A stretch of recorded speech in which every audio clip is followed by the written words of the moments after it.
So I'm working on a project with community development.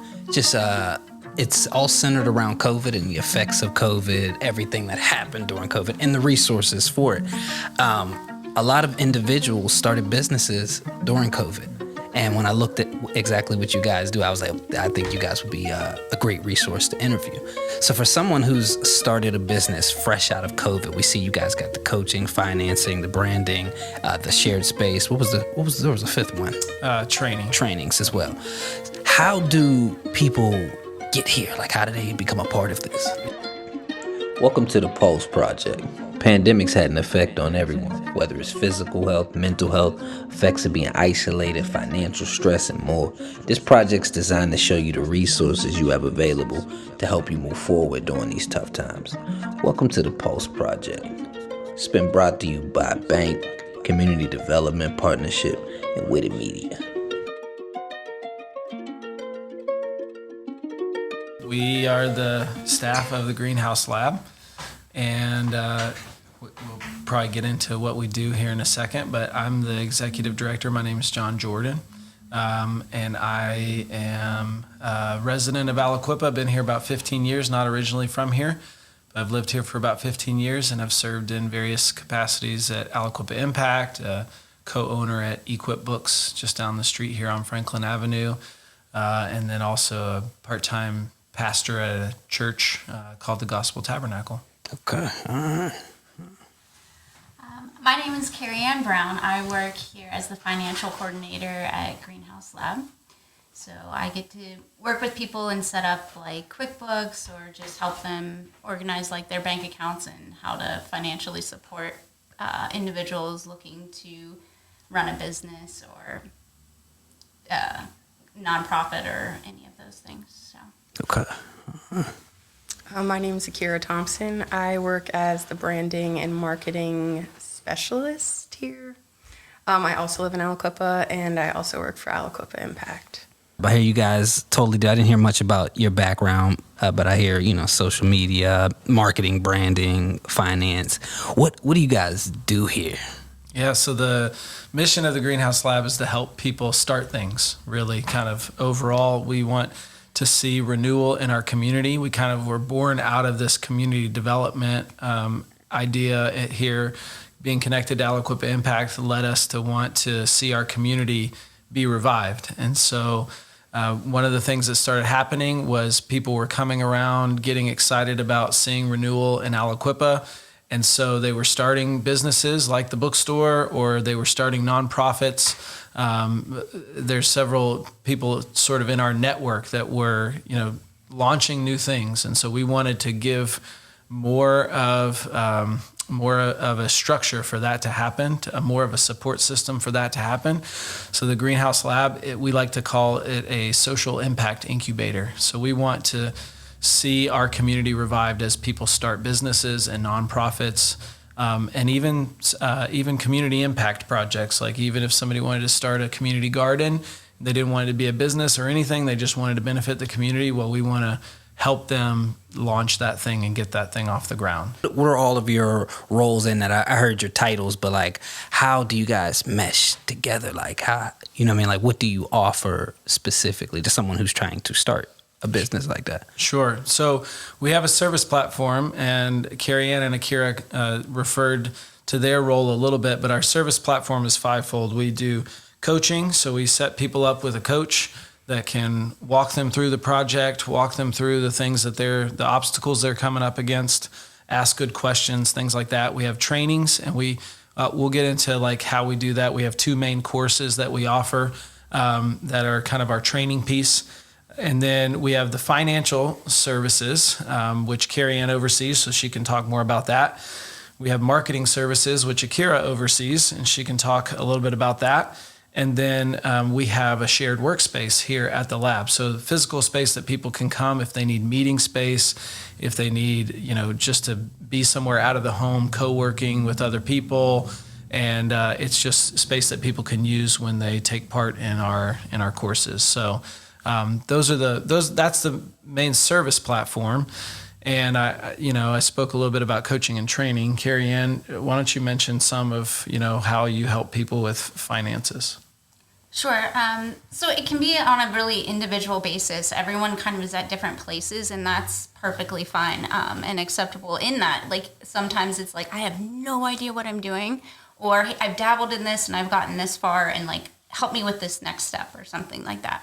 And I think it's like a really great space to connect with people, find out their why behind why are you starting whatever you're starting, and where do you need the most resources that you might need to accomplish it. Sometimes it's setting up a financial like system, say like a QuickBooks or Xero or something, to help them with their accounting and just walk through the processes of that. And it can also just be, I've never done anything with banking. How do I start something for my business and start tracking it that way, as opposed to keeping my business and my personal stuff together? And it really just depends on what an individual might need in that case. And we talk about it, we group together, and then we say, okay, what's the game plan that works best for you? Okay. Yeah, we also train on like budgeting, setting up a budget, because a lot of people have never even thought about like, oh, I've never tracked anything, much less like budgeted anything. So Carrie Ann also helps with that as well. Okay. Yeah, I was talking to Chris Padgett the other day, and he was talking about, he said, man, I want to run my business without going to jail. He's like, I don't know what to do. Like, what's a rule of thumb for someone who's starting a business as far as taxes go? I would say one of the most important steps to start taking is you definitely need to track what is only related to business and only related to personal. And I get that's kind of tricky sometimes, because it's like, well, I do this part, but that affects me personally and in my business. And it's really keeping them separate and having a separate bank account that all your business money comes in and out of solely. And keeping that separate is like probably your number one starting point and best tip to keep things separate that way. Okay. Yeah, we had a training. One of our board members is a CPA, and he came in and did a training. And the comment at the end of the night from one of the participants was, I need to treat my business money like my ex-boyfriend. I need to just leave it over there and not worry and not like touch it. So she was seeing for the first time, like I need to separate this out. I need to have a bank account over here that I'm not always taking personal finances from and all that kind of thing. So that's a really good point. And then we also emphasize to people, hey, we don't do tax filing here, so we want to put you in touch with some, tax experts. But if you do this step that Carrie Ann's talking about, keeping it separate, then that goes a long way for when you're filing your taxes. Okay. All right. First, let me tell you guys why I'm here. So I'm working on a project with community development. Just it's all centered around COVID and the effects of COVID, everything that happened during COVID, and the resources for it. A lot of individuals started businesses during COVID. And when I looked at exactly what you guys do, I was like, I think you guys would be a great resource to interview. So for someone who's started a business fresh out of COVID, we see you guys got the coaching, financing, the branding, the shared space. There was a fifth one. Trainings as well. How do people get here? Like, how do they become a part of this? Yeah.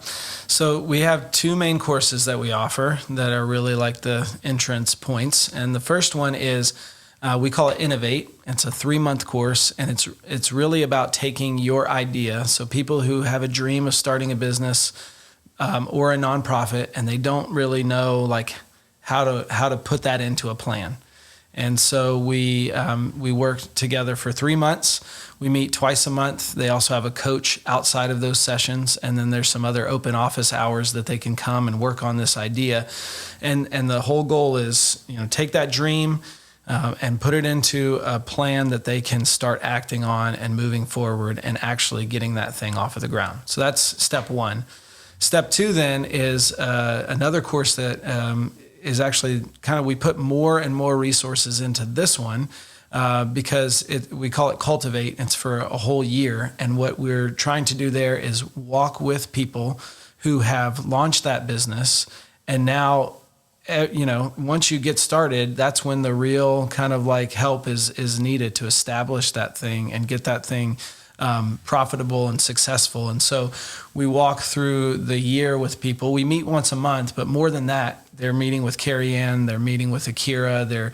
Akira just did like professional headshots for the people in our Cultivate course as like something they need like right from the jump to to start putting themselves out there.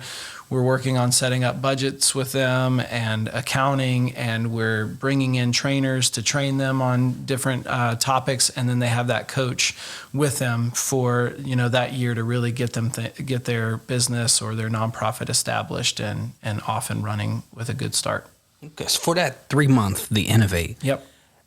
If I came to you with the business, like what is step one to figuring out that identity, turning that dream into a business? I don't want to give a spoil away, but like what's a tip? Like where do you encourage people to start with that? Yeah, so a lot of times we talk about starting with why. Okay. And that's there's a guy out there by the name of Simon Sinek. You could Google him. He gave a TED Talk that became pretty famous. But Carrie Ann mentioned this even as she was talking. A lot of people can say what they do. They may even be able to say how they do it. But the best companies out there can tell you why they do everything that they do.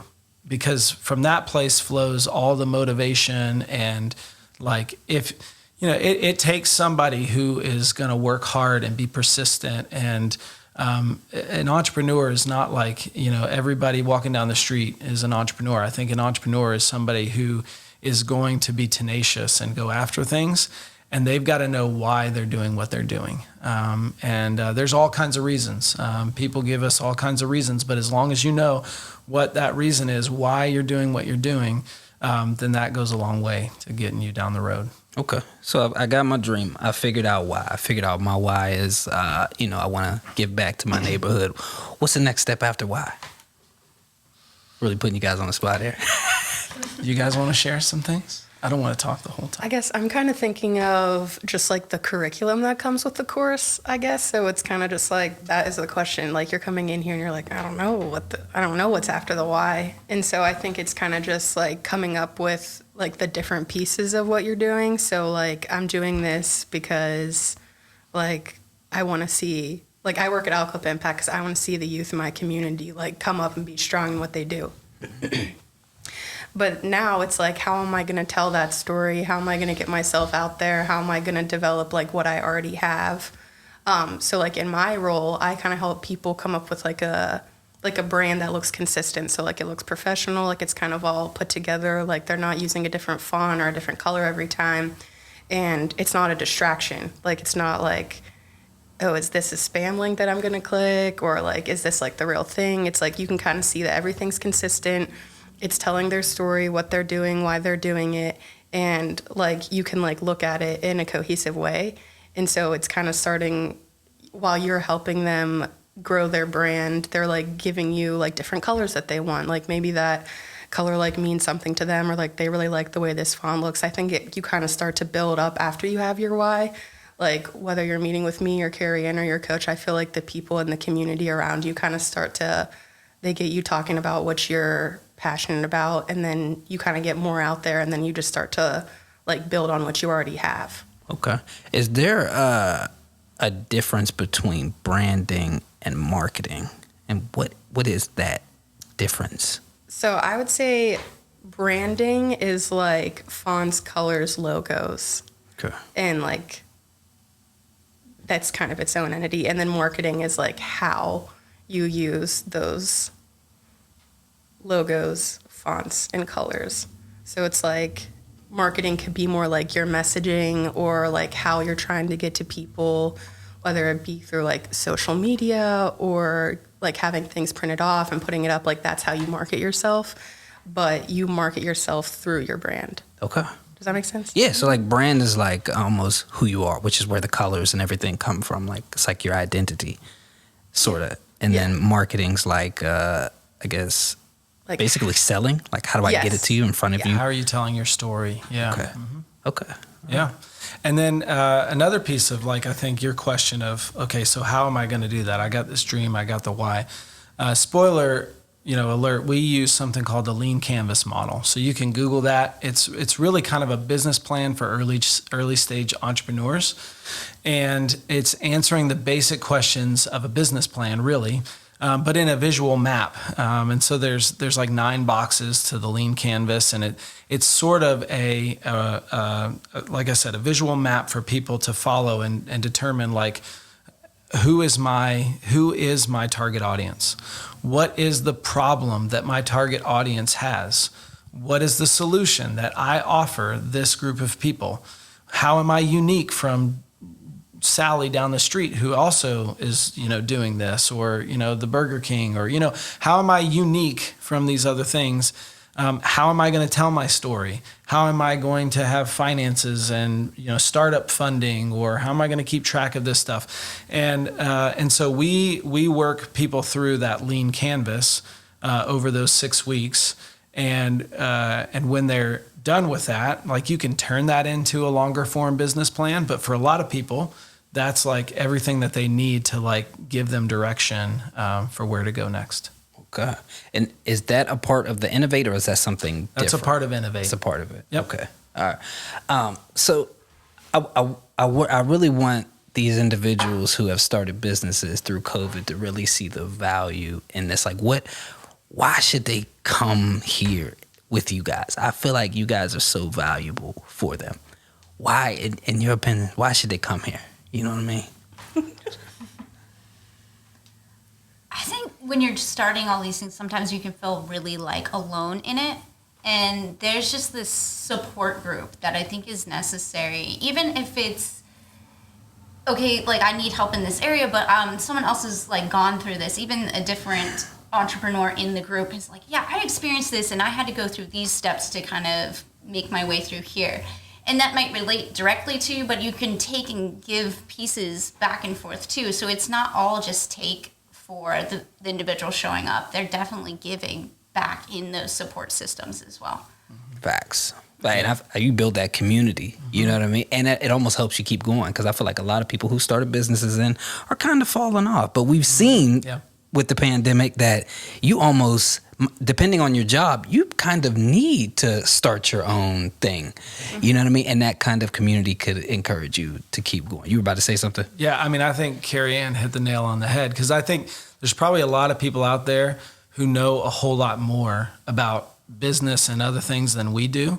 Like, I feel like we're using the things that we have, and we're trying to serve as best that we can. But I think the key is that you're not just, it's not just all the knowledge, it's the people around you and the community.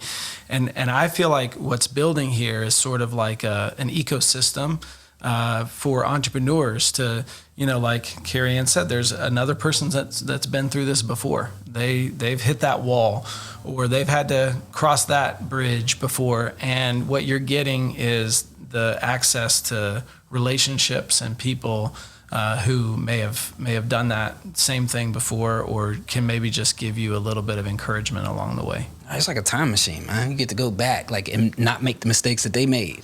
You know what I mean? Or something they might have learned this month. You don't have to wait years to learn that. You can learn it just by building that relationship with them and being a student. That's probably the most important thing. Like, you gotta know how to listen. You know what I mean? Because a lot of people just want to prove. But I was just talking to John about this, because I was like, honestly, coming into my role, like, I didn't really know what I was doing, because I went to school for social work, and now I'm like helping people create brands for their businesses. And I'm just like, well, like, we can try this out. We can like kind of pop this and see what this looks like. And so I think it's also just like in the community and in those relationships, like, you see other stuff, like you have like patience and trust with other people. And it's like, I've just like seen that come up in different areas. Like, even like during the sessions, people will kind of like feed off of each other, and like they're more open to talk about their experience, for one, or like even places where they're not super secure. Like, not everybody loves having their photo taken. And so when we did those headshots, there was 2 women who like had them done, and they were kind of just like hyping each other up, like, oh, you look so good, and oh, you look so happy. And then like you're able to tell their story easier, because they're not just like cheesing and looking like frozen in the picture. It's like they're like authentic smile, and like they're just like very chill. But again, it's kind of coming from that community, and like that is coming out in their headshots, which is like a still image. And so I think it's just like, I've seen like the grassroots work of like relationships and community like weasel its way into other areas that are super important, that are just like, it just feels like natural and organic. Okay. I feel it, man. Okay. So what else do you guys have going? Oh, I guess my question, do you have to do innovate, then cultivate, or is it depend on who they are and how they come in? No, it really depends on where they are in the life of their organization.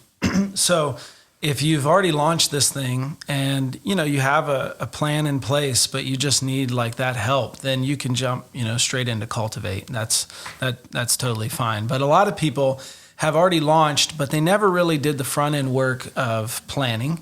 And so some people come to us and they say, here's where I'm at.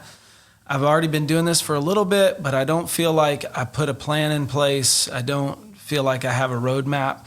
And so then we suggest, start with Innovate. And so Innovate is a mix of people that have never launched anything before, and they're trying to get into a plan, or people that have sort of done some things, but they need to go back to that planning stage. And then Cultivate, you can go straight in there, but it just kind of depends on where you're at in your organization. And so very practically, we have, right now, we have Innovate that's launching here. Actually, we have an orientation tonight, and that group is kind of full. I have a waiting list, which is a good thing. We kind of almost doubled what we had in the spring and the fall, so there's definitely demand for it. And so right now we have one in the fall, one in the spring. We may have to expand that.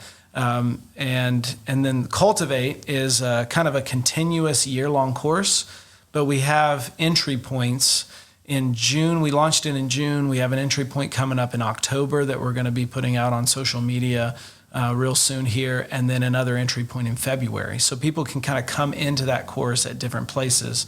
You stay in for a year, and then you graduate. So that's kind of how that works on a practical level. Man, that's what's up. I think you guys are really a part of breaking some cycles, because you guys are in the heart of the mecca of football. This is the football mecca, where the culture that a lot of us are trying to fight. And I'm not even from here. I'm from Beaver Falls, but the culture is the same, where it's sports, NFL or bust, entertainment. And you guys, like, what are some do you feel like you deal with challenges because of that culture? I don't know. I feel like in my time in Aliquippa, I've heard that narrative a lot, but I also hear a lot of people like challenging that narrative and championing other narratives like, hey, it doesn't have to be football. It could be the arts. It could be business. It could be community development. Like it can be, various avenues. And actually, the first thing I thought of when you were saying that was there's a couple of young men now that I got to know when they were in elementary school in Aliquippa. They both played football. They pursued football for a while, but now they're actually starting businesses, and the lab has been able to serve them. So I knew them in 5th grade, and now they're 25, 26 years old, and we've been able to be a part of their story on this side. And they were football guys, and they did that. But as they're getting into adulthood, they're like seeing. I think there's an entrepreneurial spirit around here, around Aliquippa, around Beaver Falls, around Beaver County. Like I think you see pockets of that, and people are going after this stuff. And we haven't had to do a lot of marketing as a lab. It's kind of word of mouth, and our stuff is filling up, and that just shows you that our county. Like there's people that want to do these new and innovative things. Right. And that's a testament to the impact, knowing these kids at 5 and at 25, because my generation, I'm about 35. Majority of the individuals who played sports and didn't make it and didn't kind of get a career job all ended up selling drugs.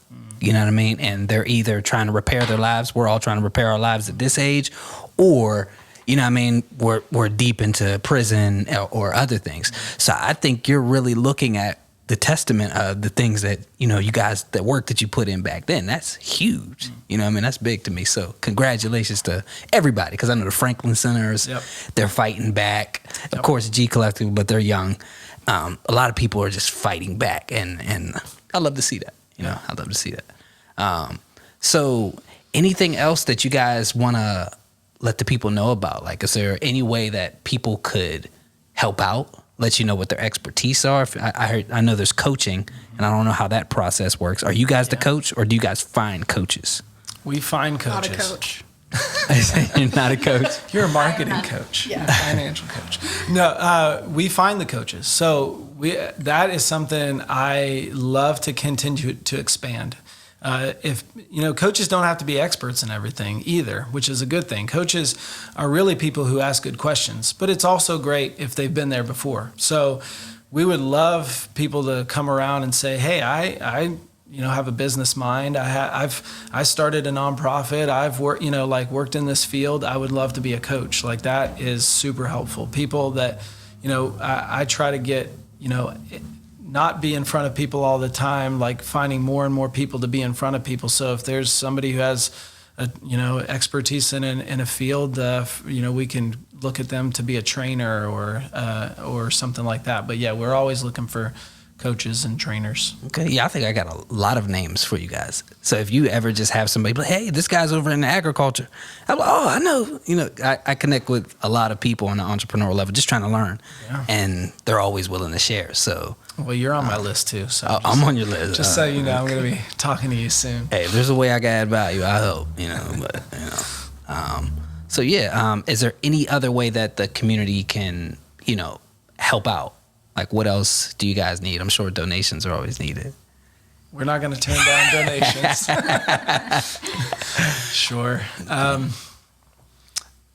think that one of the things we want to get into really is an idea that has been floated is a directory of sorts of like local entrepreneurs and things like that. So, like as we build a network of people who have done this before and have been down this road, like, we would love to just be connected with more and more people so that we can build this ecosystem. So whether they can, coach or train or not, like just to know, like, hey, we have 10 entrepreneurs in this field here in, Beaver County. We have 4 over here in this field, like kind of building a directory of sorts.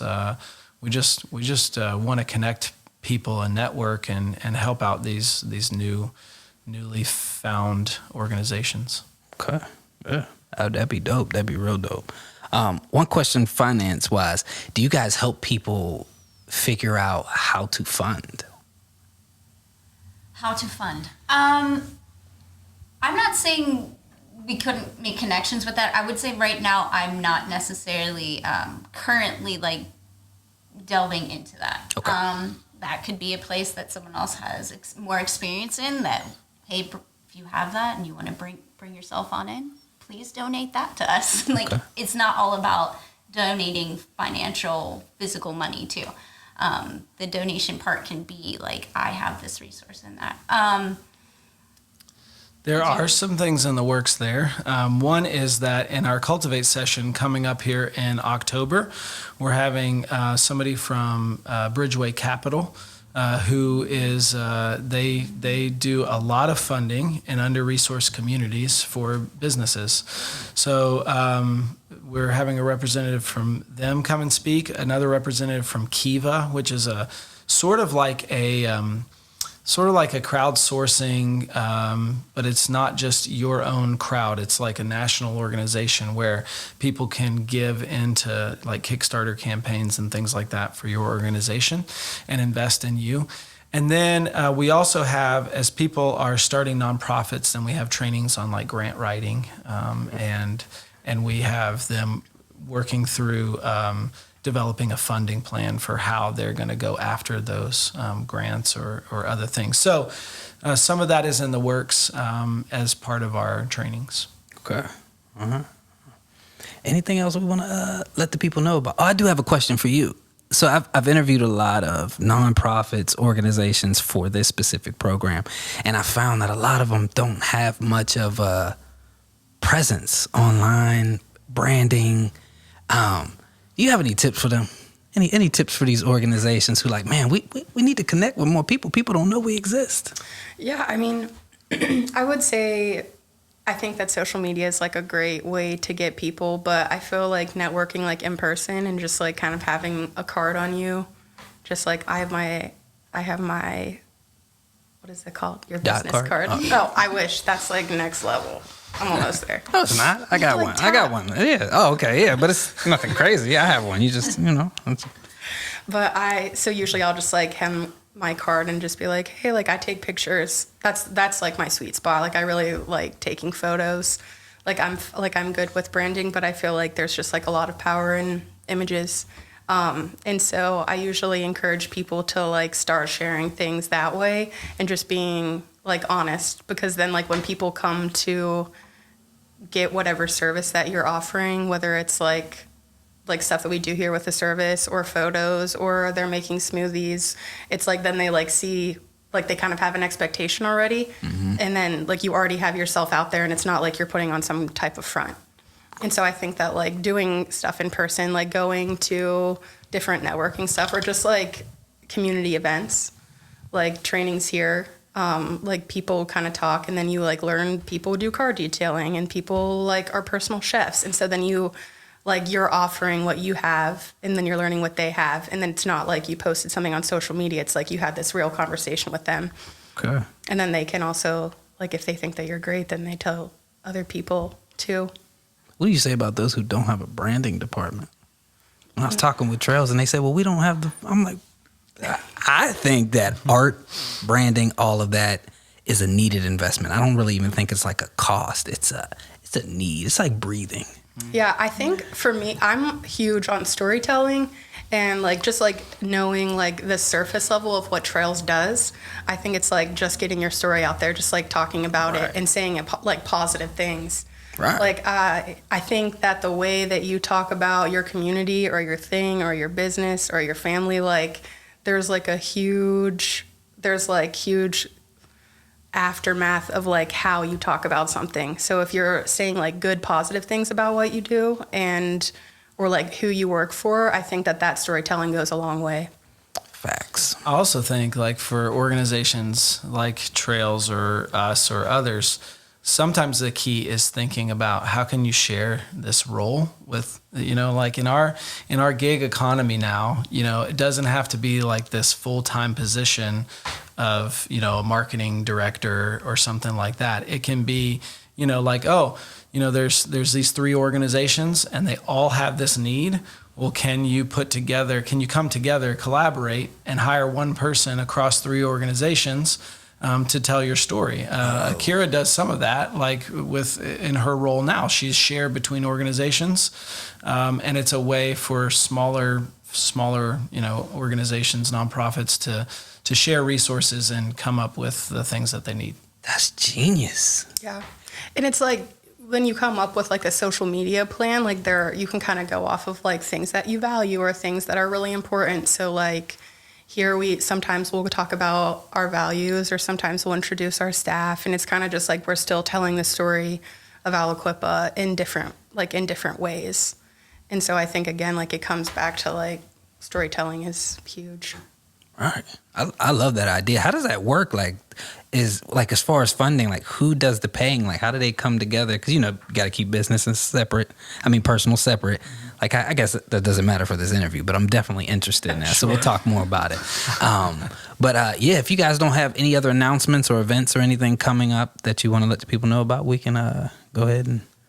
Again, I would just reiterate we're opening up some slots for Cultivate in October.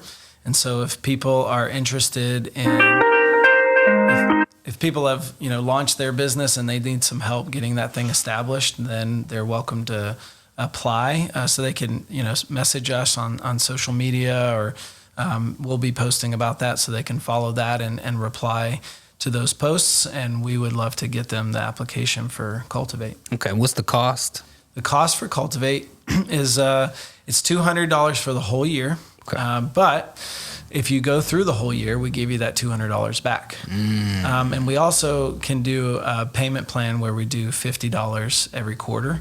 So we break it up. And then if you go all the way through, we just give it back to you. That's what's up. We just want people to have some commitment, some skin in the game. We're not really trying to make a lot of money off of that. We just want them to be committed to what they're doing. Okay. Well, I thank you guys for what you do. I think this is big for the community, especially all lower income communities where the heart of entrepreneurship is at and what's needed to build our communities. And you guys are at the heart of that fight, man. So big ups to y'all. Thank you guys for doing this interview. Thank you, Seth. I'm really happy with like the way you're highlighting things and the part that you play in our community as well. Shit. Thanks.